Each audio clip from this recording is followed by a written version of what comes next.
Wait for the lag to sort itself out, because every time I do a podcast, some sort of technical issue. Doesn't matter who I've got on. Well, we're also talking about what, Yeah. 6,500 miles away. So Exactly. But fingers crossed it all goes well. First up, if you hear any random like noises outside, I'm in a shed, so I've had to open my door of my shed because it's so hot. It's like I'm basically sat in a sauna at the minute. No worries. So fingers crossed that doesn't come up. Also, Yeah, big fan of the t-shirt, my friend. I know, right? It's like my favorite band. I mean, I'm not going to not wear the Oasis t-shirt talking to the UK guys. Happy days. Me and Darren are huge fans. Like, before we get into the gritty, Perfect. Growing up in the 90s, that's all we listened to. Yep, that's what I still listen to. I still do, yeah. See, when I'm at my regular human job, driving around, that's literally Oasis banging, or just Liam Gallagher on his own. But yeah, right on, man. I'm actually chuffed that you're wearing that t-shirt. It was actually pretty random. I didn't even think about it until I was like, oh wait, I'm talking to a guy in the UK and I'm wearing an Oasis t-shirt. Maybe he'll like me more. Maybe he'll like me more, definitely. So I think we need to get straight into it, as we would say in the British military. Let's go balls deep. Let's get straight in there. Yeah. So I don't know, how do you want me to start, Sean? However you want to run your podcast. So I'll just follow your lead. It's your story. I'm here to help spread your story. So however you want to start it, just crack on, and I'll obviously interject whenever I need to. Okay. Sounds good. Been looking forward to this all day. Yeah, me too, actually. Before I have to go do training tomorrow for like the next few weeks. So that's going to be fun.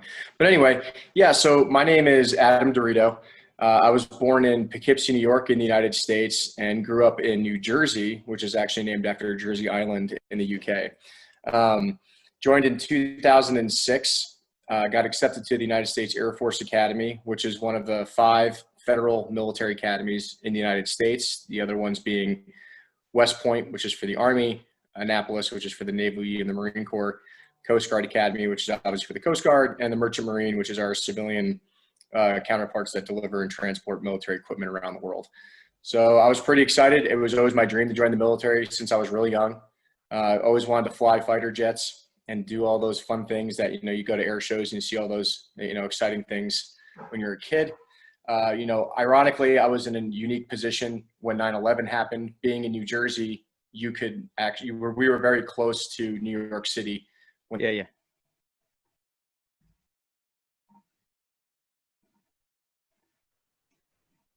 Oh. One of the towers. So joining the military took a different personal context to me, being on the East Coast and witnessing an active war on my own country. So from there, I really wanted to push myself to try to get into the Air Force Academy. Now, I wasn't the smartest person growing up in high school, so I had to become a more well-rounded person, right? Yeah, so I know what you're saying. Yeah. So, I mean, I had pretty decent grades, but to get into, a military academy, you have to be like the top of your class. Yeah. And everything. I did football, American football in high school. I did track. I was a sprinter, and I was a thrower, for javelin and discus and shot put. So for me, to make that more well-rounded ability to get into the military, I decided to become a firefighter and an EMT in my hometown as a volunteer. Oh, nice. And doing those things. Yeah. And so doing those things actually gave me a lot of really good experience. I saw the unique thing about my hometown is that I live in a very wooded area in New Jersey. So there was a lot of car accidents, a lot of extrications, lots of trauma incidences to deal with. Yeah. So I was able to, at a very young age, get a lot of experience with death, suicide, traumatic incidences. One of the things I brought up in a previous podcast which I know has gotten some interesting notes on it, but I guess I should explain the full story. So there was an instance at a party in high school where I was called by one of my friends to come down because one of the people was injured, right? So I go down there, and the way I explained it in the previous podcast, I just put everything into one person, but I guess I'll tell you how it really happened between three different people. So one individual was knocked unconscious and wasn't breathing. He had a bunch of mulch and dirt shoved into his throat, so I had to resuscitate him. He actually came back. It wasn't too long, so I was able to get him breathing again. The second individual had gotten hit in the face with a golf club and split his lip open, but this particular individual was also getting ready to leave for the military, and he couldn't have anything on his police record, so he didn't want me to call the cops or the ambulance services. He had me put sutures in his face to put his lip back together, to carry on his way and go heal at home, so he didn't have to tell his mom or the cops that he got in trouble. And the third guy, which we had to actually send to the hospital, he got his teeth knocked out with a baseball bat, and there's not much my level of expertise or training could do with lost teeth, right? So not a dentist. No, not a dentist, not at all. So yeah, I mean, that was probably, a lot of good trauma training. I thought it was really great. I got those experiences, before I joined the military. So I left for basic training in June 26th of 2006, and I arrived in Colorado Springs to start my basic military training for the Air Force at the Air Force Academy. It's pretty standard training, and back then we still wore the Woodland BDU camouflage pattern. So we were still shining black leather boots, and we were still ironing uniforms, which is no longer a thing with all these new fancy things, right? And then this is only I knew exactly where it's not that long ago. Same with me when I joined in 2008.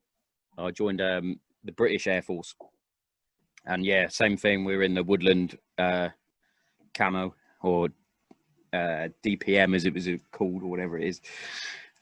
Black boots, had to make them ship shape and shiny. They now wear like brown boots or some shit. It's like, what? Yeah,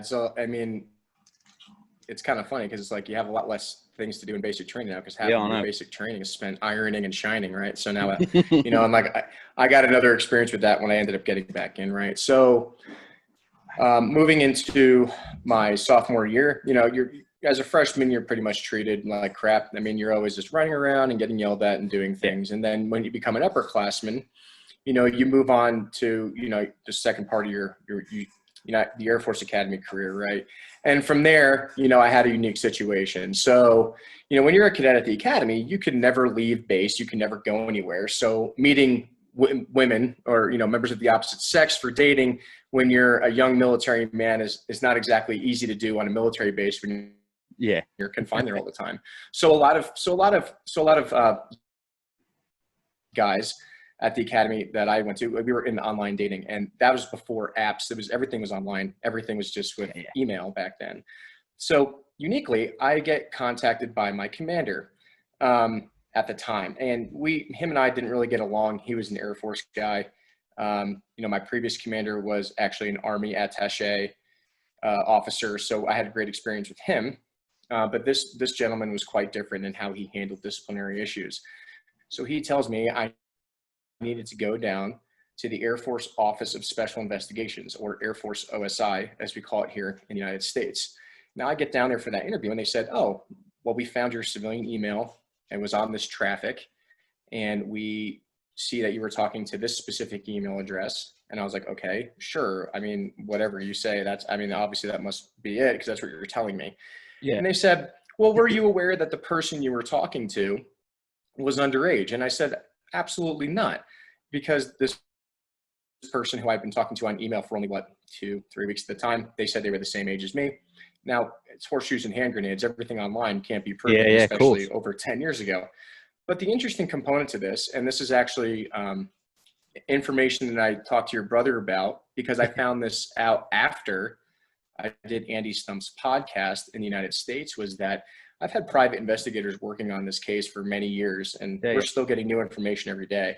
But the interesting thing about that was that I was told that a civilian law enforcement agency known as Colorado Springs Police Department had forwarded information to the Air Force Office of Special Investigations that my email address was attached to this address book for this individual. I assumed that that was true. I was never presented any evidence, nor was I ever interviewed by any civilian legal authority. Now, normally, when a civilian entity is investigating a member of the military, that entity interviews that person. And if they want to take jurisdiction over the case, they maintain that jurisdiction. If they feel like it's better suited to be dealt with in the military, they will release their authority and jurisdiction over the case and give it to the military. At least that's how the legal system, the military. I'm pretty sure it's similar over here as well. It's like we're not above civilian law or anything like that. Right. So right. Exactly. So yeah, if you've done something you're going to get prosecuted, then come in and do it. Yeah. So should I have been investigated by this person who apparently was a civilian, then the civilian authorities would have first, dibs, so to speak, on my case. Now, the interesting thing was, as I was never questioned by any civilian authority, I was never presented any evidence that I was actually talking to anybody underage at the time, nor was any evidence presented to me after the fact. I just assumed that what the military or what these agents were in Air Force Office of Special Investigation were telling me was true. So after we've done our requests and we've done some information digging in only the past few weeks, we finally got an answer back. There are no records of me ever being investigated by any civilian authority ever in the Colorado Springs Police Department. So that potentially means that I was coerced and forcefully recruited to be an undercover informant for Air Force Office of Special Investigations against my will, because I was blackmailed into working for them, thinking that I had done something wrong when I never actually done anything wrong in the first place. But at 19 years old, I didn't know better. I was going to say, when you're like 19, 20 and you're getting questioned by higher ranks, you're like, yeah, okay. Yeah, definitely. Especially you're, as the saying is, you're wet behind the ears, aren't you? You don't really know what the fuck's going on. No, exactly. Used to be yelled at all the time. Absolutely. I was being told by higher ranking people. I was being told by these federal law enforcement agents that this was the truth, and I didn't do anything to question it. I didn't have a lawyer. I was never read my constitutional rights. I never signed any paperwork. I was just told, this is what we're telling you. You're going to believe it, and now you're going to work for us. So for the remainder of my time at the Air Force Academy, I worked as an undercover cadet informant while I was finishing out my time during my academic studies. Interestingly, it's pretty fucked, to be honest. Yeah. So, but the hard thing about that is that, I mean, I was doing a lot of investigations on underage drinking, drug trafficking, sexual assault, and rape. Now, primarily, I mean, the most concerning things would be sexual assault and rape. But a question I've been having to ask myself over the past few weeks, when a lot of people have come talk to me about my cases, why the hell is the U.S. government and the U.S. military using federal law enforcement agents to try to get people in trouble for underage drinking? That seems like a massive waste of resources and government funds, to be honest. But definitely, in the Air Force Office of Special, I mean, how many times were people drinking underage in the military? I'm going to go with near 100%.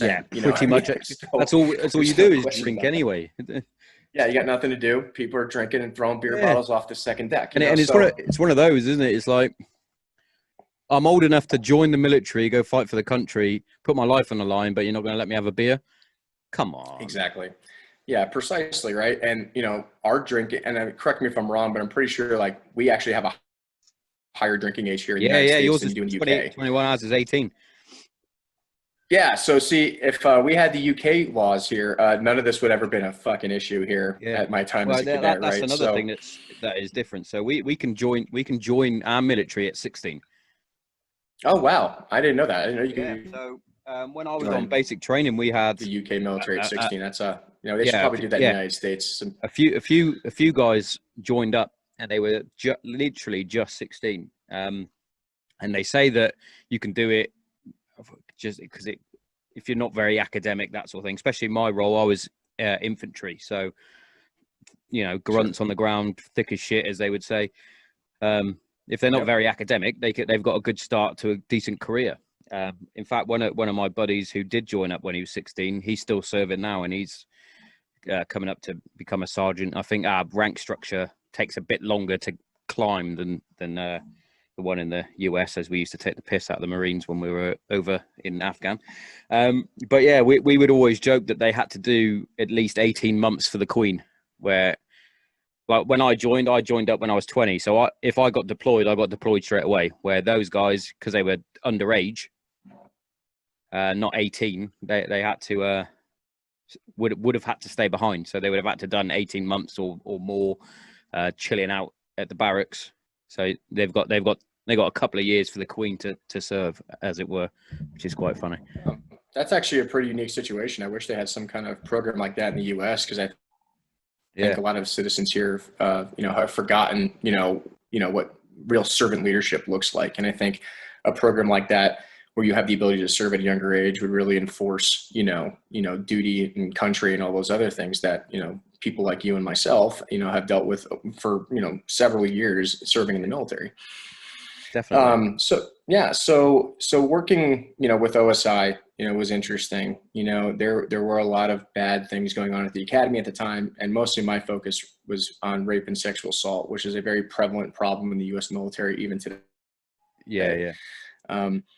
So when I decided that, I wanted to go to a different service branch, which you can do at the Air Force Academy. Now, normally it's a gentleman's agreement. If you go to the Air Force Academy, you stay in the Air Force. If you go to West Point, you stay in the Army. But there is a contingent factor that you can cross commission into a different service branch. I decided I wanted to go be a Marine, and I decided I wanted to do that after I had my first flight experience in fighter jets.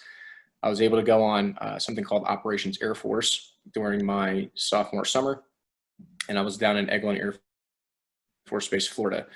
And the really interesting thing about that was I got to get some stick time with an instructor pilot and an F-16, and Nice. they introduced, it was wild, man. It was probably one of the best times I've ever had, pulling G's and flipping around and doing air-to-air maneuvers and everything else. Yeah.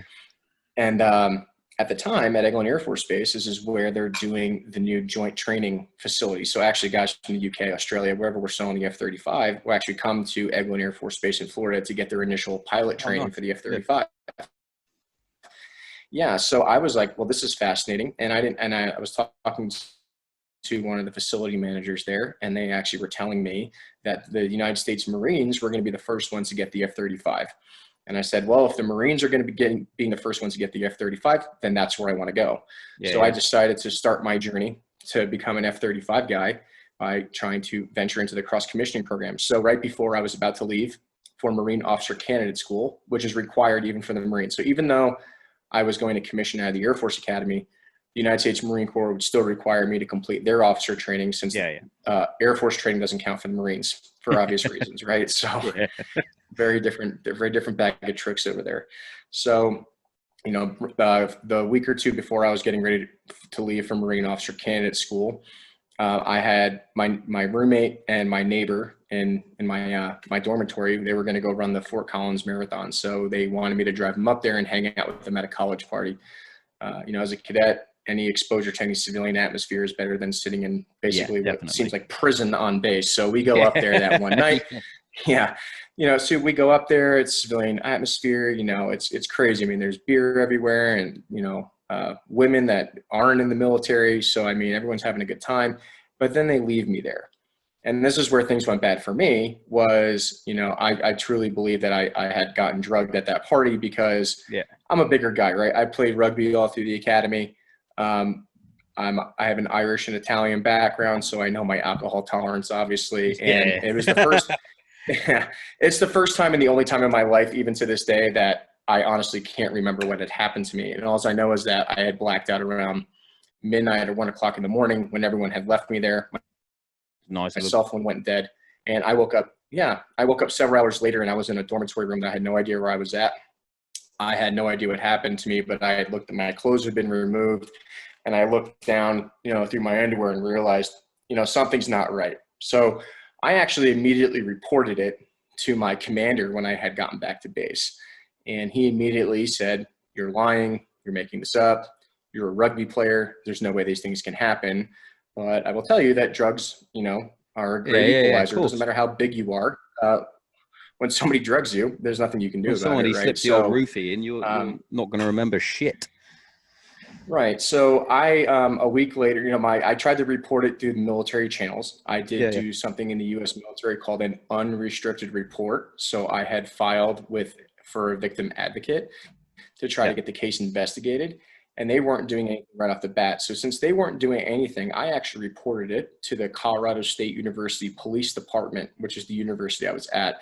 So the civilian authorities were actually taking more initiative and doing things for my case than my own military counterparts were, which is concerning because, I mean, Yeah, of course it you is. figure in the military, you're going to get supported by your own chain of Yeah, command, but you'd my like to think command you're didn't getting care. the support from those that up the chain of command, even your oppos, like to Yep. you go in and say, look, I blacked out. I believe I've been drugged and I think I've been sexually assaulted. And if for him to go, fuck off, you're lying, that is like Yeah. horrific. And that's It's one of That's those like. exactly what happened. So I can't speak from experience within the British military because I never heard of any sexual harassment cases per se, but that's probably something that would happen over here as well. That they would be going, you're a soldier, you're an airman, you're a marine. What you telling me you can't deal with yourself? He's like, hang on a minute. I'm not saying Well, that I and I can. think, yeah, and I think especially for your podcast listeners, I mean, this is where the mental health aspect comes Oh, into it, 100%. right? Is because even now there's a stigma about mental health in the Yep. U.S. military. And back then, especially, if you had reported anything or anything else, you're immediately categorized and chastised. You're taken away from your responsibilities and your duties, and it could possibly affect your career before it even starts as a cadet. Yeah. Right. So they had me at the time. I was going to some counseling, obviously. And ironically, the counselor who I knew at the Air Force Academy at the time is someone who I still talk to today at least once a month. He's not active duty anymore, but and we'll talk about this more throughout your podcast. But Yeah. he was the only person that was there at the time and saw in real time what my chain of command was doing to me to try to ruin my career. And he tried several times to stop them. He still to this day advocates for me in my case. He's the only person who knows me on that level. Yeah. Right. Mental health is really important to make sure you're taking care of yourself, to make sure you're still a functioning human being, because, and I'm going to be honest with you 100%. And I am not a combat veteran. I have never been deployed. I've had many good experiences between 3 different service branches and 3 different uniforms and had lots of great training opportunities, so I'm not trying to advocate the fact that, I'm a combat veteran or anything else, because I'm not. Maybe I'll get that chance in the future with the unit that I serve in. But it doesn't matter whether you've served in combat or not. There are stressors in the military or things that happen to people that, it's okay to just talk to somebody, because sometimes you just need to take care of that, because if you don't, it will eat you up for the rest of your life. Definitely. Especially. And that's one of the reasons why. Yeah, 100%, mate. There, like, combat aside, like, even I've been trying to say this constantly on the podcast, that it doesn't matter if you've been directly involved in combat or if you're just a trainee. You're in high stress situations anyway. Like, if you're not used to having a fucking big staff sergeant gorilla shouting in your face, and you're not used to that at all, like you're one of the new millennial snowflakes or something, that's going to cause you some sort of damage, and then and it's like, who do you talk to? You can't talk to my chain of command because they'll think I'm a pussy or whatever. Right. And for me, I think the biggest disconcerting thing about it was that I've had more help from civilian authorities, including from my case and the investigative cases I've worked on, than my own chain of command. So what does it say to somebody when you join the military and you want to go fight for your country, you want to do all those good things overseas that, or in the training environments that we're supposed to be doing, and the people that you are serving with don't give a shit, and they just want to, see you go by the wayside, so to speak. So it's hard that when you're in an environment with these people, if some of those people just straight up won't help you or listen to you.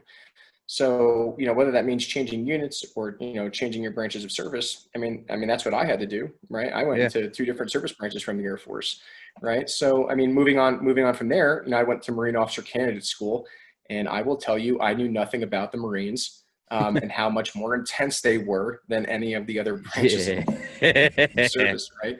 Now, the interesting thing about my experience at Marine Officer Candidate School was actually we had exchange Royal Marine color sergeants there. Oh, yeah. So we had a bunch of color sergeants there who were just chewing our ass and running us into the ground. And I'm not going to lie, I didn't understand about half the things that they were saying. I think the summary was, you're a bunch of fat Americans and your McDonald's, run faster, you pigs, something to that effect, right? So, yeah. So, for me, when I got there, you have to go around and explain, what university you are, what your major is, and what contract you have, either air or ground. And for me, I had an air contract. I had taken all the aviation tests. So they get to me and they're just like, DeRito, where are you from? This candidate is from Colorado Springs, Colorado. And they're like, where in Colorado? Colorado University. And they're like, what university? And I'm like, United States Air Force. And the second I said Air Force, they immediately took my trunk with all of my stuff in it and threw it out the door, off the deck and into the mud, right? So most of the guys that I had gone to Marine Officer Candidate School with were either prior enlisted Marines who were becoming officers or Naval Reserve Officer Training Corps, right? So I was in a very unique position where who the hell is this Air Force guy trying to be a Marine? So I got special attention paid to me. And like That's I said, I didn't know how to march like the Marines. I didn't know how to drill like the Marines. The Marines do everything different than the Air Force. So I had to really literally start over, right? So they immediately put me in charge of a fire team. I don't know what a fire team is. I'm in the Air Force, so I don't know anything about infantry tactics or movements or anything like that. I immediately failed because I had no idea what I was doing. They had me go meet with the battalion commander at the time, who is a colonel, so way, way up there in rank. And I'm scared shitless, and I sit there and he has me explain to him, why do I want to be a Marine?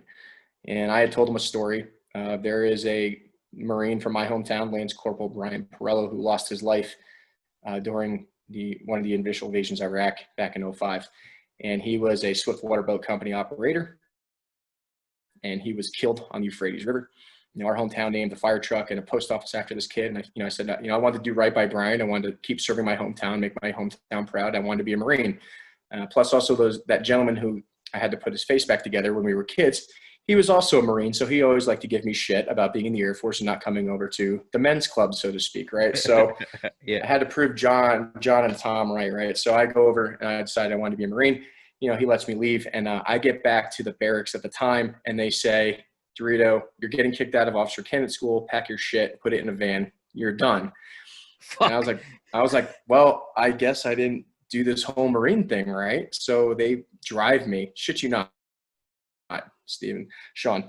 They drove me an hour to the airport, which like Quantico is far from, Reagan International Airport, right? They get me all the way to the gate. Now, keep in mind, I'm still like, 21, 20 at the time. And I have no idea what's going on. I had no plane ticket, no nothing. And Gunnery Sergeant picks up his phone, turns around and goes, DeRito, they're giving you another chance. We're sending you back. And I'm like, what a total mindfuck this is. So they drive me all the way back. And honestly, I look back on it now, and I've been in contact with some of those instructor sergeants over the years. And they said, the whole purpose was to make you pull your head out of your ass, literally unlearn everything about the Air Force. And if you really wanted to be a Marine, we're going to make you earn it. Right. So I went back, and they, if you fuck up, you move up in the Marine Corps. Right. So they put me in charge of the entire officer candidate school at the time. And they're still fucking with me. From then on there, they didn't even let me sleep. So they'd wake me up in the middle of the night. They had me low crawl in the mud in my skivvies. Some kid didn't lace his shoes properly, and apparently that's my fault, even though he's several barracks buildings down. It's my fault. Everything's my fault. I'm the Air Force guy. But by the time OCS was getting ready to end, I'm still passing everything. I'm doing very well on my physical fitness tests. I'm doing well on my small unit leadership evaluation exams. So in terms of performing the task as a Marine, I was doing very well. They were just really adamant about beating the Air Force out of me mentally, and they were very successful in doing that, I promise you. So we get close to the last week of graduation, And we're standing on the parade deck on this giant asphalt tarmac. And the battalion commander, the same individual who asked me why I wanted to be a Marine several weeks before, gets to me, and we're doing inspection arms. So I take my M16 and I go to open up the chamber and shoot my rifle up to him so he can inspect the chamber. And as I did it, my front sight post on the rifle hit the brim of his cover, launches his cover off of his head, and it catches a breeze. And I could just see this cover floating in the distance down to the parade deck. And at this time, I honestly thought I was going to get murdered on the spot. So I could see my instructor sergeants, the gunnery sergeant, standing in the back very quietly. And there's like this small tree on the end of the parade deck, right? And it's like the only place of shade. So like all the candidates are out there standing in parade formation, and this gunnery sergeant is like screaming without saying a word and like punching this tree until his hands turn bloody, like pointing at me, knife handing, like General Madison, like, I am going to kick your ass when we get back to the barracks, you know?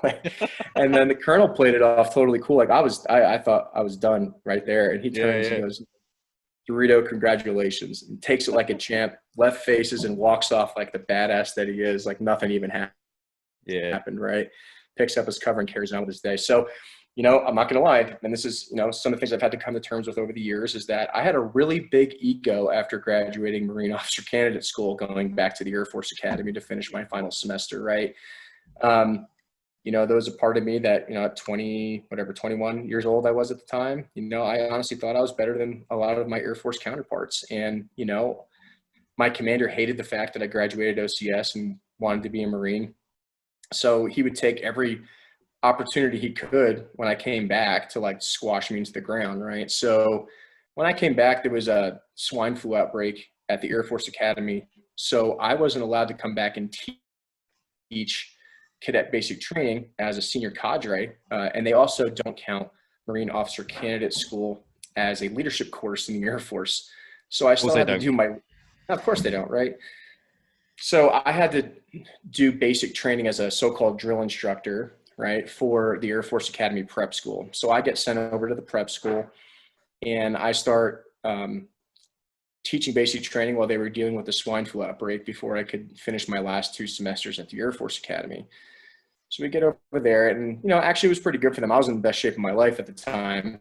I'm quite fatter now, let's be honest. But I mean, I just came back from Marine Officer Candidates. Yeah, I just came back from Marine Officer Candidate School. I was in the best shape of my life. I was Marine Corps cracked out of my mind. So I'm running everywhere, screaming at everything, you know, doing very, you know, and the candidates were like, what the hell is wrong with this kid? He doesn't stop running and getting in our face. But, you know, by the end of basic training for them, they were in the best shape of their lives too, because I had them run everywhere. You know, and at the end of it, I told them my story, you know, of even sexual assault at the time as well.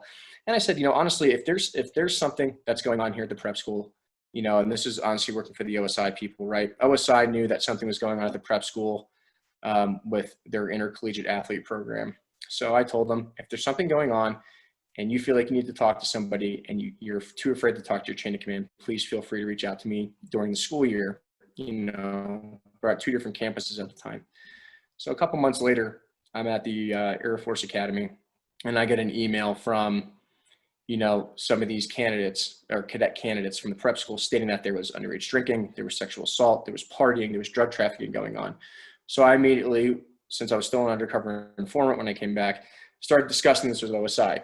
Now, there's a problem with being a senior ranking cadet and a lower ranking cadet. Now, arbitrarily, in the real ranking system, it means nothing. But the way that the U.S. military categorizes it would be fraternization, which is probably similar in the UK military, where you have enlisted an officer, even though as cadets, senior and junior enlisted cadets, we don't really have rank. But I guess a 22-year-old apparently can have influence over an 18-year-old apparently at the Air Force Academy, right?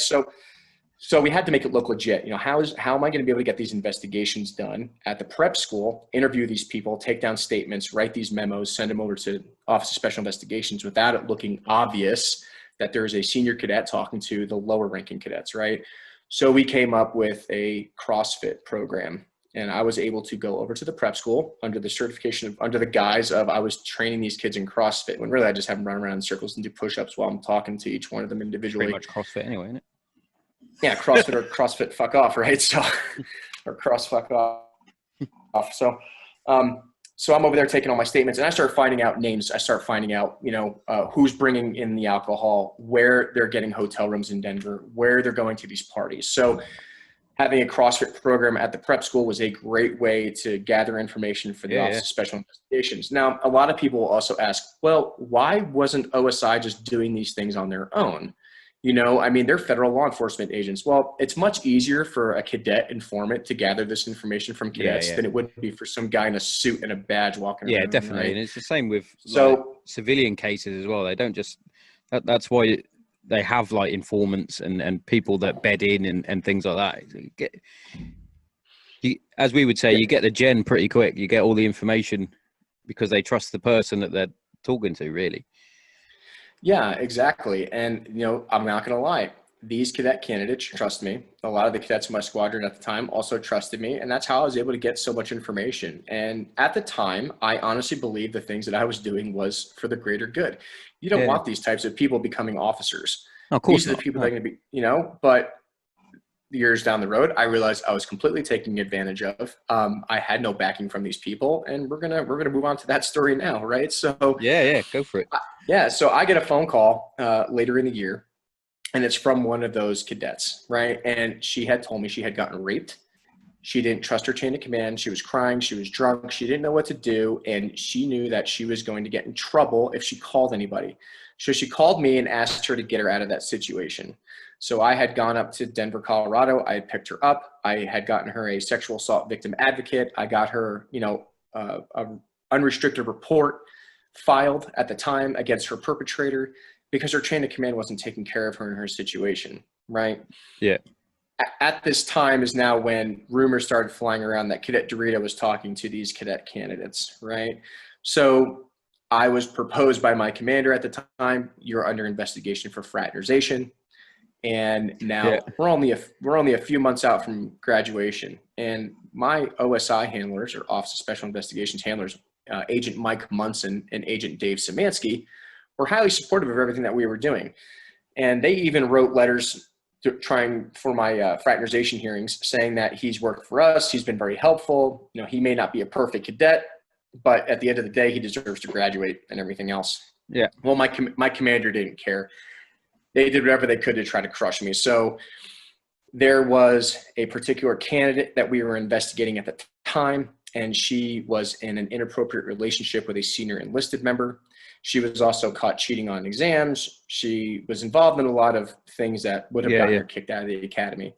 So this specific officer, he's a lieutenant colonel vice commander at the Air Force Academy Prep School.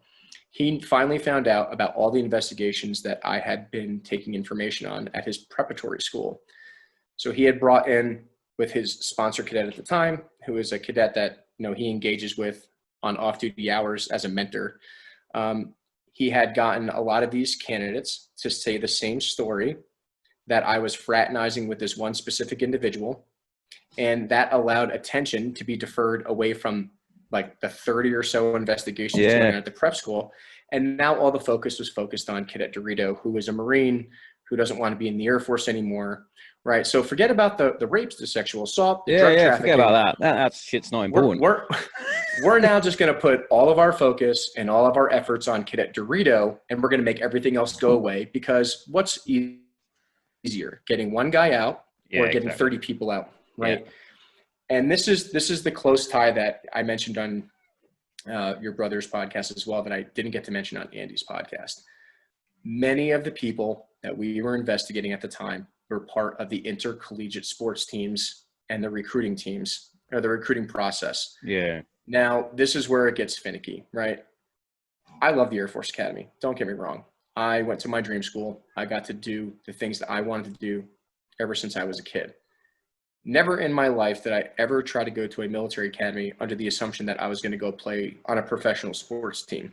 My goal was I was going to go serve my country for my 5-year mandatory service, right? But, the Air Force Academy is listed as a Division I school. And in the United States, the NCAA that runs Division I sports programs, it's a highly profitable business model. Yeah, of course it is, yeah. Yeah, so the only way you're going to be able to attract great athletes to the Air Force Academy or other military academies is to provide them some kind of incentive to want to come to a military academy versus want to go to another Division I school, such as, Texas A&M or Louisiana State University. If I'm a great football player coming out of high school, why would I want to go to a military academy and have to serve 5 years of military service when I can go to a bigger... Give me some special deal here. Exactly, right? So they, unfortunately, a lot of these great athletes from around the country are told that if you go to the military academy, you have a chance of playing professional sports and, pushing away your service obligation. So you have a dichotomy of belief at the military academies, unfortunately, where there is kind of intercollegiate athletes versus the other cadets at the academy in some aspects, right? And nothing against them. I mean, I know a lot of intercollegiate athletes from the Air Force Academy who are amazing officers who have done great things, who didn't play professional sports. They just played sports at the academies and moved on in their military careers, right? But specifically, some of the people that I was investigating at the time, they were very good football players. They were highlighted to help win conference games for the Air Force Academy football team, make ticket sales, so to speak. Yeah. So is it easier to get rid of Cadet DeRito, who's going into the Marine Corps and getting out of the Air Force anyway, or do we want to get rid of our potential new all-star running back for the football team who's going to make – exactly. So, this is where you follow the money and you follow the reasons, because a lot of people ask – in these podcasts or these interviews that I've been doing is, why would the Air Force Academy spend so much time and money and focus on one person? The military is a machine. There's always someone willing to come and take your spot, right? Yeah. So it's more important to cover up the sexual assaults, to make sure that the intercollegiate athlete programs are still prosperous and that they're recruiting great athletes for their programs, and to get rid, right, and to cover up those numbers. So I was accused of fraternization at the end of this. I had no way to prove that I hadn't done it because I had no alibis because it never happened. So I get a knock on my door. I get called down to OSI. I go meet with my agents. I was in there in this room for 11 hours, right? Now, normally it's these interrogations, which I didn't know at the time was an interrogation.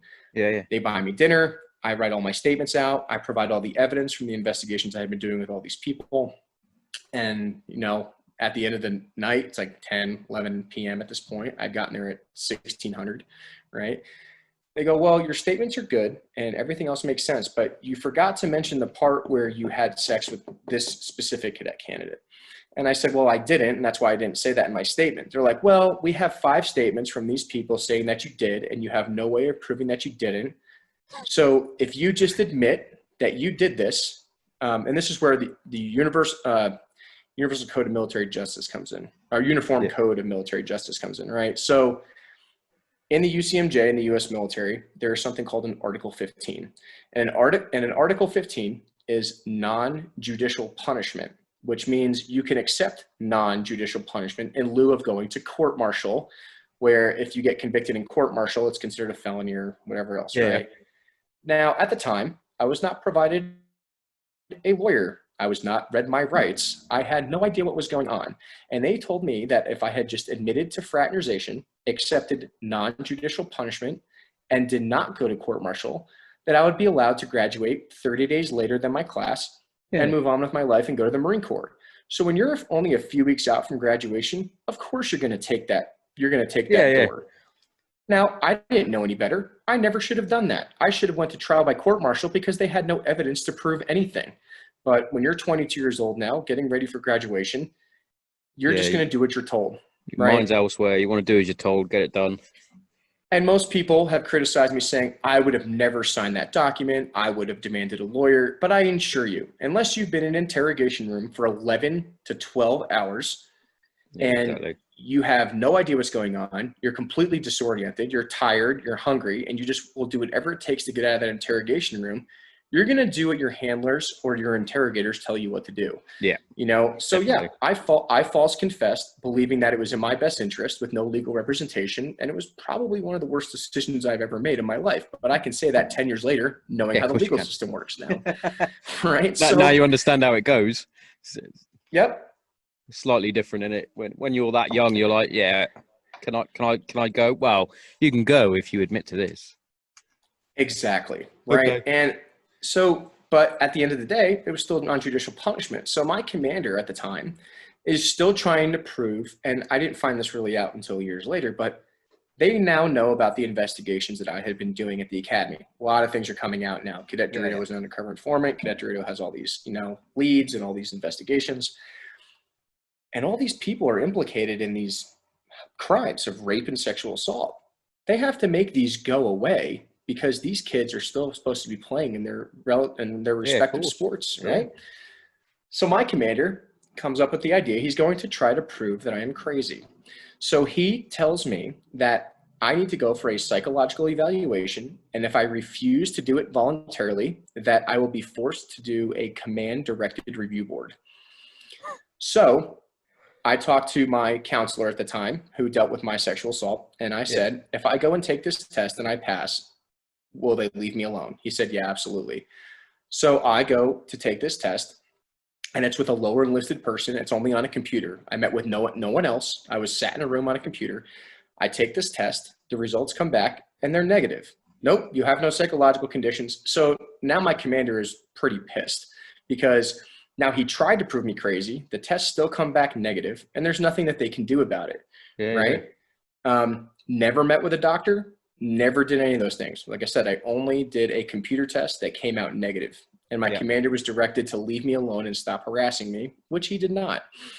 So graduation comes, and they allow me to march in the graduation parade, which is the day before, or like the formation parade with the cadet wing. And graduation day was the next day. So my family's out there, I'm like, well, I finished all my classes. I completed my degree. I'm like, there is no way in hell that they would let me go this long and still not have me graduate, right? So my commander comes up to me the following day and says, you're not going to march on your final parade.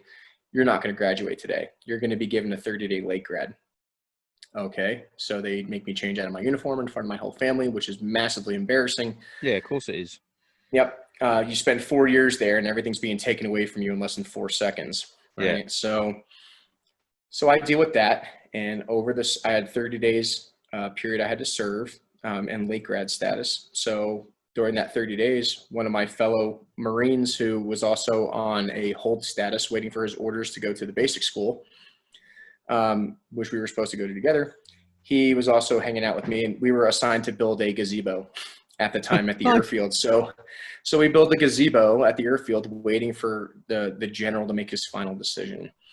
During that time, I was completely harassed. I was pulled over by Air Force security forces. My vehicle was searched all the time. My commander labeled me as a hazard, even though I had never shown any of these things. I had never been arrested. I don't have a police record. I have nothing. Yeah. The man is just doing it to literally try to drive me crazy, right? So 30 days comes along, and my commander basically tells me to, go to the superintendent's office. He's going to give you your final say. Superintendent says, did you learn your lesson? I said, yes. He said, all right, get out of my office.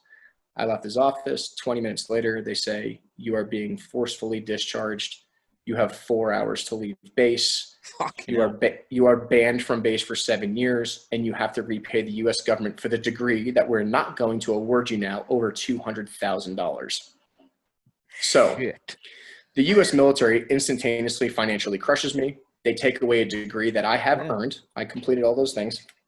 And on top of that, they're not allowing me to serve my 5 years mandatory service. And since they won't allow me to serve my 5 years mandatory service, they're going to require me to pay back my degree that they refuse to give me. Motherfuckers. Monetarily. So, interesting thing about my discharge paperwork.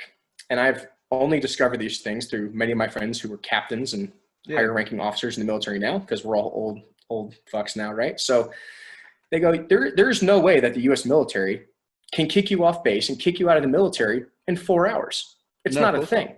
No, they have to. Yep, they have to give you a final medical evaluation. Yep. They have to give you a final dental evaluation. They have to give you a transition class. There are people in the U.S. military who are convicted pedophiles that had more time to out-process of the military than I did. Right. So the interesting thing about my discharge paperwork is that I was never given it when I left base. I was never handed my medical records. I was never handed my military service records, my awards, any of those things, or my discharge paperwork, which in the U.S. military is known as a DD-214.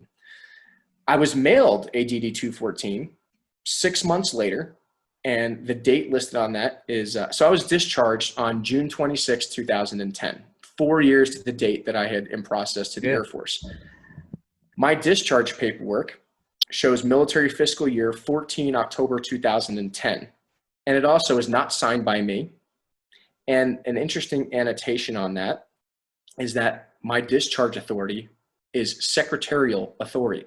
By secretarial authority, that's the Secretary of the Air Force, which is also under the Chief of Staff of the Air Force, who is the highest ranking Air Force general, right? Interesting thing about him is that Norman Schwartz, who was the Chief of Staff of the Air Force at the time, was classmates with Lieutenant General Gould, who was the superintendent of the Air Force Academy at the time. Right. So you can see that. Club. Good old boys club. Exactly. And this is where it gets complicated, because who is going to believe a 3-star general and who's over me? You know what I mean? They're obviously going to believe the 3-star over me, right? Yeah, standard. Standard. That's why he's got those 3 stars. Yeah, so I didn't have a chance in hell, right? So I did my first appeal. It was denied by the Chief of Staff of the Air Force and the Secretary of the Air Force. So my discharge paperwork is a general discharge under honorable conditions. That's not a bad discharge. It's an administrative discharge. It's pretty much saying you're going to get this discharge under honorable conditions and you're just not eligible for veteran benefits. Okay, fine. But they also list my reenlistment code as 4RE. Now, 4RE in the U.S. military basically states that you did nothing bad, but you can never serve in the U.S. military again. Because they know if I serve in the U.S. military, then I'm going to pay back my debt monetarily and I don't have to pay anything back. So they're trying to prevent me. They're just trying to financially ruin me, right? That's their strategy, is the way we can shut these people up is to financially ruin them. Now, I thought that that was their only intention.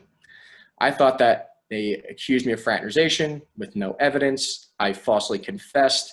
I was coerced to working for this undercover unit that I never should have worked for in the first place. And a lot of that's he said, she said, right? This has been 10 years. You know, it's very hard to prove a lot of those things, even though I have the timelines, I have the documents from my investigations. The initial person who I can 100% prove was involved in the investigations, which people can look up. His name is Jamil Cooks. He was convicted of sexual assault 2 years after I did my initial report by another undercover informant who took over my work, Eric Thomas. So Eric Thomas was an Air Force undercover informant as well, and he took over my work after I left the Air Force Academy. Mr. Thomas also did similar reports. So Jamil Cooks initially raped this individual at the Air Force Academy. I had reported him. The Air Force Academy put it off to the side. Subsequently, the only reason he got caught is because he raped more women, and one of those happened to be a civilian, and she reported it to the civilian authorities. Yeah. That person was apprehended by civilian authorities. Jurisdiction was given back to the Air Force. He was convicted in court-martial of rape and sexual assault, and he was only given a sentence of 90 days time served, and it was considered served awaiting trial. So this individual, which you can see I've posted on my Instagram from some other people who have helped me gather this evidence. This individual was dishonorably discharged for sexual assault and rape in the U.S. military. He immediately left, went to another university, played Division I football, and continued on with his life and had a very successful athletic career afterwards. If he had stayed and was prosecuted on the civilian side and the military never gave up jurisdiction, he would probably still be in prison. But, so he fucking like I said, that's the disconnect between the civilian legal system and the U.S. military system. And it just shows that the Air Force Academy will do whatever it takes to protect the institution and its name. It's as though that they've got these cash cows that elite athletes going through their university, and they're like, well, they're bringing in the cash. Exactly. And it's, you know, we'll protect these guys even if they're raping and sexual assaulting all these females and males. Right. But exactly. And that's concerning is because, and then it's so that it seems like you've stepped on the hornet's nest, as it were. Like, oh yeah. You've angered this hornet's nest, and they've gone, well, we need to get this motherfucker out because he's making up Which, more trouble than it's worth. It's like, whoa, hang on a minute. So right. you'd rather get So rid of a guy that's discovered all this important information, it's just fucking, it's bizarre. Well, it gets worse, Sean, and I'm sure you're aware about where this is going to go next. Oh yeah. So I had over 30 reports of these people, right? Individuals. Yeah. Out of the 30 people that I investigated for rape and sexual assault or other misgivings at the academy, 28 of them are still serving as officers in the U.S. military today. Right? That's concerning. Okay? Because these are the people. Hella concerning. These are the people that are leading men and women in Afghanistan and Iraq for U.S. forces, so to speak, right? These are the people flying the jets and driving the boats and all those other things. So it is concerning. Although we do have a lot of great leaders in the U.S. military, there are a few people within the ranks that probably shouldn't be there that skated the system because of my experiences I had at the Air Force Academy, right? Yeah. Now, why weren't the rest of these people convicted, and why weren't these things brought to trial? Well, we'll find out about how that works out very momentarily. So I find a loophole to get back into the U.S. military. And how that happened was there is something called the National Guard in the U.S. military. Now, the National Guard is mostly controlled by the states, but it is still a division of the Army and the Air Force. It's a branch within, right? So my DD-214, my discharge paperwork, was signed with secretarial authority, which means the only way I was going to get that paperwork overridden was if the Secretary of Defense or the President of the United States allowed me to re-enlist. That's probably not going to happen because I'm a nobody and I'm not important, right? However, since the Colorado governor is considered the commander-in-chief of the Colorado National Guard, I was able to get a federal paperwork discharge override. And there was three conditions that I had to meet to do that. One was I had to serve in a specialized unit in the United States Army. I had to pick a mission critical MOS, and I had to agree to go in as enlisted and not have my commission status at the time. And I had to recomplete basic training to basically prove to the Army that everything that the Air Force said about me was wrong. So at 27, 28 years old, I re-enlist into the United States Army. I go in as a specialist, which is an E4, which is right below an NCO, with a master's degree and a second undergrad completed at this time, right? And I had been working in the energy industry, which is the only way I've been able to afford all my legal fees at the time with my team, right? So working in oil and gas had provided me the means to hire a competent legal team. Getting back into the military was part of that legal strategy, was to prove the U.S. Air Force wrong. So I get back in. I end up getting assigned to the United States Army Special Operations Command as a parachute rigger, which is great. You know, like I said, I'm not a special or significant person in the U.S. Army, but I do get to work in a forward support company that gets to support a really interesting mission, and I get to still jump out of planes. So that's actually kind of fun, packing parachutes as a rigger in that unit. So after about 2 years in my unit, I was given the opportunity to go back and fly as a chief warrant officer, direct commission. So I go and fill out the paperwork. I pass all my flight tests. I go do my final med board, and I get to the final station, and the doctor says, "I'm sorry, soldier, I can't sign off on your orders to report to flight training because there are several psychological conditions listed on your medical report from the United States Air Force Academy." Now, this is the weird thing about this, Sean, is that I had entered the military through the military entrance processing station, or MEPS, as we call it in the U.S. I am serving in this specialized unit with a security clearance. None of these things ever came up when I processed back into the Army, and they 100% would have been a caught. flag straight away. Well, interestingly enough, and they are. But interestingly enough, why are they showing up only when I applied to be a pilot and get my commission back 2 years after I had already been serving in the Army? And they only show up on the Air Force side. That's very concerning. Yeah. So we find out that the Air Force Academy had put these psychological conditions in my medical report in 2011. Well, that's odd. Well, let's review the timeline again. I was discharged in June 26, 2010. My separation paperwork shows that in fiscal year still says October 14th, 2010. Yeah. which means I should have been given my medical records upon discharge, which I never Yeah, you was. should have done. Yeah. Now, weird is that in June, I believe 15th of 2011, a doctor who I'd never met at a base that I had never been assigned to, Fort Carson, Colorado, put these diagnoses in my medical record when I was a civilian. That's fucking. How is that possible, right? Yeah. That should not happen, No, and of that course it never shouldn't should be have allowed. In the U.S., that's what we call a felony. You cannot falsify or modify somebody's medical records. Never mind, there was no tests, there was no results, there was no meeting notes, no nothing. Just picked fucking. Now we can speculate willy-nilly, put them on your file. Now, going back to what my commander's strategy was, if you look at some of the notes from these things, it was all just a narrative from my commander. We requested a copy of all the records, and they refused to provide them to us. We were given the initial paperwork, but we wanted to see, like, in depth, what are these records saying? I'm in the Army now. The Army has complete control of me. The Air Force does not own me anymore. Why are they adding things to my medical record to prevent me from commissioning and flying? So in 2017, we file a federal lawsuit against the United States Air Force Academy demanding that my records be changed and that I be reinstated as an officer and that my degree be reinstated as well. Obviously, I'd proved them wrong. I had been serving in the military at this time. Everything in the Army says basically everything that happened in the Air Force, was not provable. I made my mistakes as a younger person, but, obviously I righted the boat. I righted the ship, so to speak, right? The Air Force refuses to comply, and they refuse to do any of these things. They refuse to correct the record. We actually served this doctor who I have no idea who she was, but her name is Dr. Kristen Nicole Henley Price, who we had to use a private investigator to have her served at her house by the sheriff's department, saying that she was under, investigation for all of these things. We also come to find out that at the time, she did not have a medical license to practice in the state of Colorado when she made these diagnoses.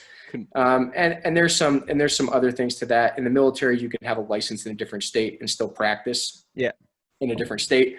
However, we have not been able to find any evidence as of yet of those things. She very well could have been licensed in, say, a different state in the United States. But we do know for a fact that she did not have a Colorado medical license to practice in the state that she was in at the time. But regardless, even if she did have a medical license, so to speak, she did falsify the records when I was a civilian. And the military should have no control over civilians at any time, ever. No. Definitely, there is a separation of powers for a reason. Recently, a few months ago in 2020, before I decided to go more public with my case, we heard back from the federal court system from Chief Justice Bremer in the 10th District Court. And this is where it kind of gets odd, is that they agreed that the evidence is substantial and everything else, but they stated that since there is no law in the U.S. military that states that they can't falsify one's medical records as a civilian, that they will refuse to make a ruling at this time. So there was no ruling given in my case, and they just pushed it off the cart and kicked the can down the road, and they ruled without prejudice. And in the U.S. court system, that means that we are allowed to appeal, which means that the evidence we have is substantial enough that we're allowed to appeal. Now, if we couldn't prove what we were saying, they would have ruled with prejudice and we would not have been able to reappeal in our case. That is not the fact in this. So we were mandated to go to mediation with the Air Force and the Air Force Academy.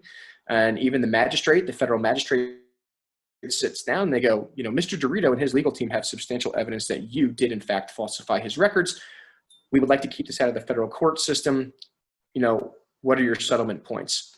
And like I said, I have never asked for anything other than what I've earned. And that is my degree and my commission, and to take the debt off my credit report, and to continue to allow me to serve in an officer capacity in the U.S. military by taking those medical conditions off my record. After 4 hours of negotiations, the Air Force refused to do anything. They are really sticking it in the mud, and they are trying to, take it to the mat. That they're like, well, we know we're wrong, but we're just going to take our chances. And this is their legal strategy. Their strategy is to simply run me out of money, to lose my support base, to simply say that I was a bad cadet and a bad person, when all of those things were obviously disprovable. No, I've been serving my country now for almost 6 years in the National Guard, 4 years as a cadet, and I completed Marine Officer Candidate School. I've had a successful civilian career in the oil and gas industry. I completed another undergrad and a master's degree in the same time. And over the years, I found out that I am not the only one who's had their medical records falsified for reporting sexual assault. And this is the scariest part, is that, why is the U.S. military, and in my case, the Air Force Academy, why are they changing people's medical records for reporting sexual assault, right? So we brought these issues up to the Air Force Records Review Panel again, and they even came back, and an Air Force affiliated doctor admitted that I was wrongfully diagnosed with these several psychological conditions, and that the Air Force should remove them from my record. The Air Force refuses to do it. So even their own internal psychologists who are reevaluating my record are saying, this doctor screwed up, falsified his records, and they need to be corrected, and they won't do it because they know if they do it, it's going to open up a can of worms. It's going to be a big can of worms. And so the second question I have is, why did the Air Force change my medical records a year after I was discharged? And does this mean that they can do this to any veteran? Can a service component in the U.S. military change them without notifying that individual or the Veterans Administration? And because the whole point of being a doctor is first do no harm. So why are doctors falsifying medical records, especially mine, as a civilian? That has detrimental career effects and everything else like it's had in my life. Because according to Chief Justice Bremer, you could go for another job. With military aside, like you could go for another job. Say you get offered another job with a gas and oil company, and they go, right, can we check your medical records? Oh, it says here you've got psychological issues. You ain't getting the job, and it's like, oh, fuck.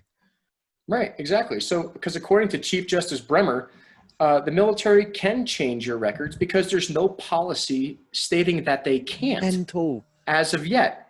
So, the hardest question we need to ask, and I mean, this goes for your listeners as well. I mean, feel free to criticize the U.S. I mean, you guys started this whole thing over here anyway, right? Yeah, it's our fault. So, I mean, who is going to hold the military and the executive branch in the U.S. government accountable? Because according to the motion to dismiss as it stands, the military has no civilian oversight, and they can do whatever they want.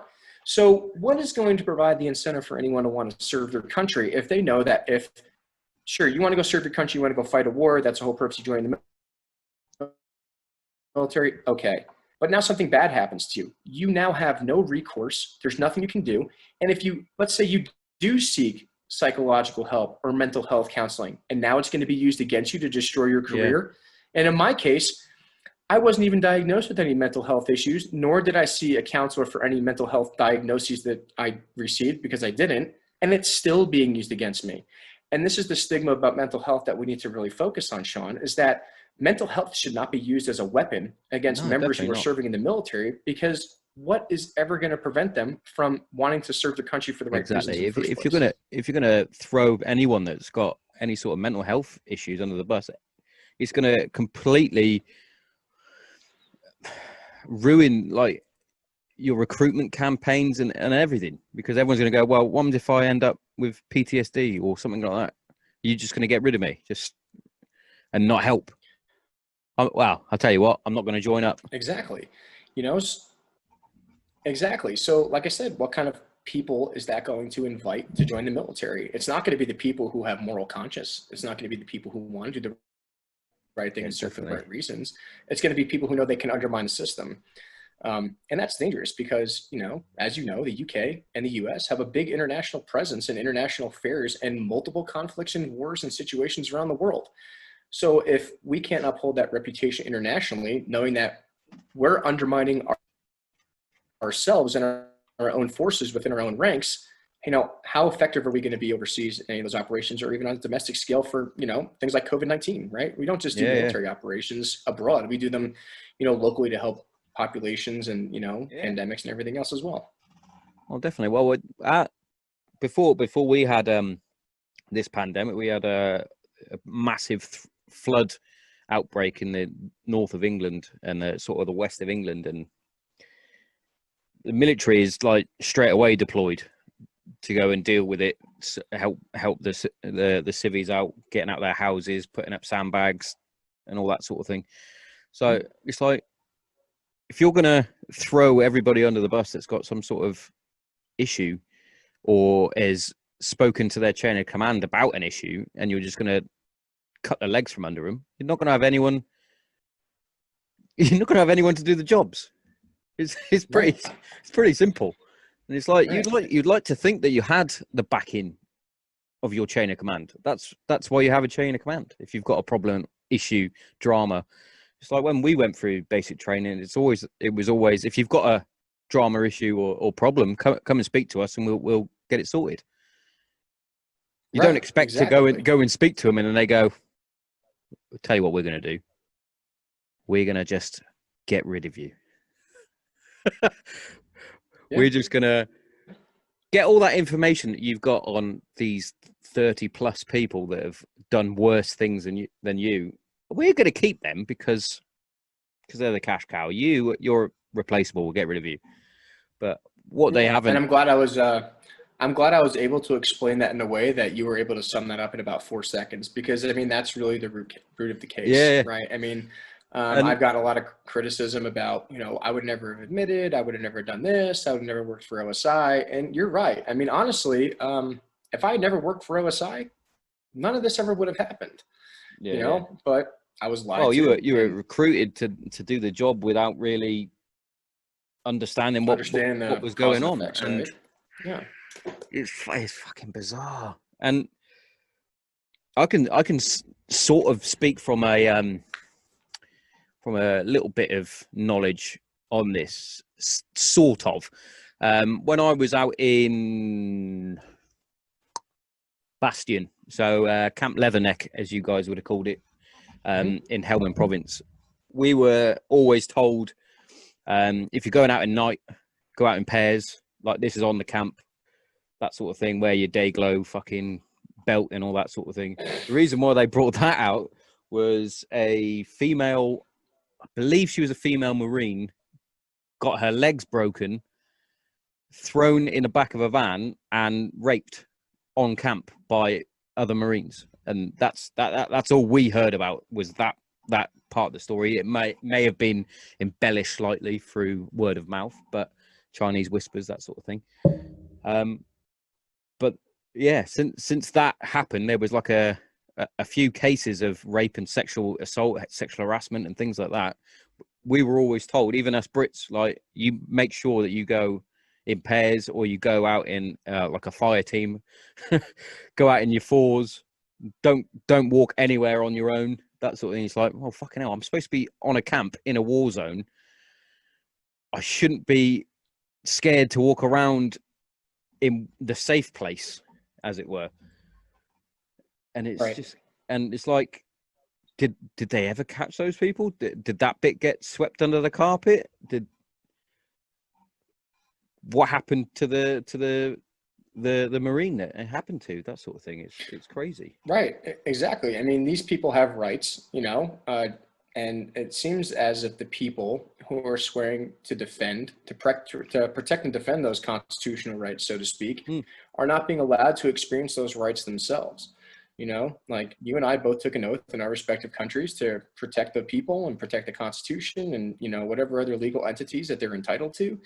And now, especially like in my case, I'm having my medical records falsified. That's my right to privacy. I'm having my right to self-incrimination and my right to due process all violated. So now, apparently, according to our federal court system, is you as a member of the military, even though you defend those rights, are not entitled to those rights yourselves.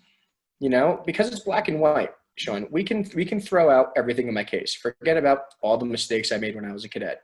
I said, forget about even my sexual assault. Forget about all these investigations with the Office of Special Investigations. What it comes down to is 3 clear pieces of evidence that are black and white and irrefutable. 1, my discharge paperwork says I was discharged in 2010. 2, my medical records were falsified by a doctor that I have no idea who she is when I was a civilian in 2011. And 3, at the time, she did not have a medical license to practice in the state that I resided in.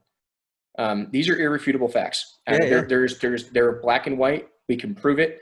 And on top of that, you know what rank I am listed in on my paperwork at the bottom of my current medical records from the Air Force as it stands? No, I am listed as a major. So apparently I was never properly discharged, and I had been in the system the entire time. And so I guess I'm owed some back pay or something, I guess, for the past 10 years of my life. Yeah, that's what I say. But it just shows the relative massive incompetence of what's been going on. They had no problem kicking me out in 4 hours, yet they can't correct the records properly. They never properly discharged me, and none of these people are being held accountable for what they did as of yet. And I would encourage your listeners to help in your case. I mean, just because, and whether you have listeners in the U.S. or the U.K., it doesn't matter. The U.S. judicial system is under heavy criticism right now making some, Supreme Court decisions. So I would encourage a lot of your listeners to either go to www.adamderito.com, DERITO, visit the website. You can review the evidence there yourself. You can review my criminal background check. Everything is posted online. Everything's public information. I'm an open book. You can follow me. I'll stick that out on the You can follow me on Twitter at Adam DeRito. Yeah. And follow me on Instagram too. We're posting things about the case. We're constantly getting new information dumped in because now some people are starting to talk, and some of the people that we're trying to investigate are now shutting up. So we would encourage everyone to go visit our social media pages and please write our Congress people, write our U.S. court systems. Every piece of contact information is there. As soon as obviously you've been on Andy Stump's podcast as well, and he's quite a big name within the U.S. military from what I've seen from his show. So all your story is going to do is gain more and more traction, and that is what we need is to get your story out there. It's as though you're living a movie. It's almost as crazy as fucking Tiger King. Listening to your story, you're like, there's no way this can't be real. You know what? Here's a scary thing about this, Sean, is that I'm not the only one that this has happened to. Like I've said, there are people that I know who have reported sexual assault, who have had their medical records changed, and have had their lives ruined. And I'm very fortunate and I am very blessed because the only reason I've been able to fight this is because of my civilian employment and my determination to finish my higher education to provide me the income that I've been able to pay my legal fees with. So basically, if you're a veteran in the U.S. military and you had your medical records falsified, you're up shit's creek without a paddle because there is nothing you can do to fight for your own justice and vindication because you simply can't afford it. It's fucking mental. That's It's mental. But hopefully, like, the more your story is read out over there and over here and all over the fucking world, hopefully, the more the other veterans that it's happened to and the other serving members of the Air Force Cadet University School, whatever you want to call it, and the other universities within there, hopefully they go, oh, we've got a voice here. If I go and talk to Adam, I can get my story out. He'll talk about my story as well, and then it will just keep building and building. I'm sure that's sort of what you're hoping for, is this explosion of people coming out of the woodwork the more it will do it will just show the corruptness of certain parts of the military. Yeah, I'm hoping that if you have a similar story to mine, or you've had your medical records falsified for reporting sexual assault, I mean, you can look up DeRito versus USA on Facebook. That's our Facebook page with all our contact information on there. Please reach out to us and tell us your story, because the more people that come forward with this situation that has happened to them, the more people in Congress and our judicial system are going to listen. Like I said, no one cares about Adam DeRito, but I'm pretty sure people are going to care that, you know, the effectiveness of our military academies, and our constitutional rights that aren't being upheld to its own military service members, that's going to gain more traction. And whether it's from the UK or anywhere around the world who listens to your podcast, it doesn't matter. The more people that understand the story, the better. You know, like you mentioned, Andy's podcast, if you guys want to hear, you know, a little bit more in depth about, you know, some of the funnier stories, you know, I encourage you to listen to Andy Stump's podcast, episode number 137 that I was featured on.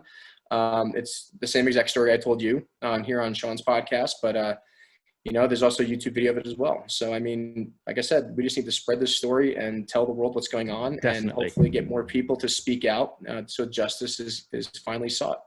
It needs to be done. It definitely needs to be done, mate. 100%. Like they can't. Like I said, it's like a TV series or a movie but you're living it. Unfortunately, yes. Unfortunately, and with no resolution yet. And what's crazy is like you're still serving as well. Like yeah, I'm still wearing the uniform and jumping out of planes. And now that I'm getting older, it hurts more. But yeah, you know, of course it whatever. does. and I think, especially with the US, it's slightly different over here. Like, yes, we love our military over here, but over in the States, it seems like you guys celebrate the military as all Americans do. You do it on a bigger scale. A little bit, just a smidgen. It's like everything's like Texas over here, right? Yeah, that's what we Texas think. Texas is pretty much its own country. That's what we discovered as well. So it's like as soon as the average Joe over there, and as I like to say, Karen now, as Karen and average Joe are going to start hearing this story because you guys are so passionate about your military and finding out that these sexual assault cases are just being swept under the carpet. They're going to be like, what the fuck is happening with my military? You guys are supposed to be that's the problem. Protecting our country. I mean, you know, and I think, like I've mentioned before on, you know, to different people, is that there's a lot of great officers that serve in the U.S. military, but a lot of them realize that by the time they reach the rank of captain or, you know, their 10-year service mark, that for some it's time to get out because they realize that they're worth more in the civilian world, right? So they go on and pursue excellent civilian careers after their honorable service time. And don't get me wrong, there are still some people who serve at those higher ranks who are great officers. But for the majority, you know, a lot of people that serve in those higher ranks, who's left after all the really good guys leave, who really take care of their troops? Yeah, you got those scumbag assholes that are just going to protect the good old boys. Yes men. It's the yes men that perpetuate, you know, forever wars, so to speak, right? I fucking hate yes men. I was always labelled as the mouthy gobshite when I was serving, because I would very rarely just go, yeah, all right. I was more the, you what? Why would I do that? Yeah, and now, and in my case particularly, if my chain of command stuck up for me and did what was right, none of this would have happened. But unfortunately, the people that were involved directly in my case were more concerned about their careers and their promotions, and they chose that over protecting their own troops. It's sad, and mate. Here I am today. And here we are on the Granite Zero podcast. Yeah. Listening to a story that is literally blowing my mind. It's crazy. And all my listeners, not that I have a huge deal of listeners, but there's enough. Listen to the story. Go and check out Andy's. Adam. Andy was my last bloody podcast. Too many A's, mate. Go and check out Adam's website. Check out his Instagram. Check out his Facebook and his Twitter, and just really look into this story because it is fucking mental. That's the only way to describe it. It is mental. Absolutely. But yeah, mate, I think I need to go and process this a bit more. Like, this is mental. You're not the only person who's told me that. They need to sit down and think about my case a lot more after hearing the story. So I think every single person I tell the story to needs, today I was sit down and think about it. Yeah, today I was flicking through your website, trying to pluck little bits of information out. I was listening while I was blowing up the girls. We got a little paddling pool out in the garden. Mm-hmm. While I was blowing that out and doing my little workout that I did, I had the Andy Stump podcast playing. I was like, well, I've got to get as much information here as possible so I don't look like a fucking moron when you're coming through all the gen that's coming out. But yeah, and like I said, you know, the story is confusing, but we try to lay it out really simple on the website. And like I said, if you want to look at the evidence is all posted there. My criminal background check is clean. There's nothing listed on it, and the medical records are blatantly falsified. So you can't get around that. Yeah. Well, mate, I think it's probably about time we close off the old podcast. But it's been a true eye opener talking to you, and an absolute honor and a privilege to have you on. No, I'm very thankful for the invite on the podcast, Sean. And please reach out to me whenever you want. I'm always willing to chat and talk. Oh, definitely, mate. Definitely. I say it to all of my guests, anytime they want to come on and have a chat, whether it's about your case or if you just want to talk about other military stuff, I'm a proper geek when it comes to the military stuff, so I'll talk your ears off. Perfect. Well, thank you for the opportunity, Sean. Oh, no problem, mate. The honor's all mine to have you on, mate. Seriously, your story is incredible, and I hope it all fucking gets smashed and gets ironed out, and you get to fly those planes. Thank you, sir. Appreciate it. Thank you very much. Catch you later. Bye. See you later, mate.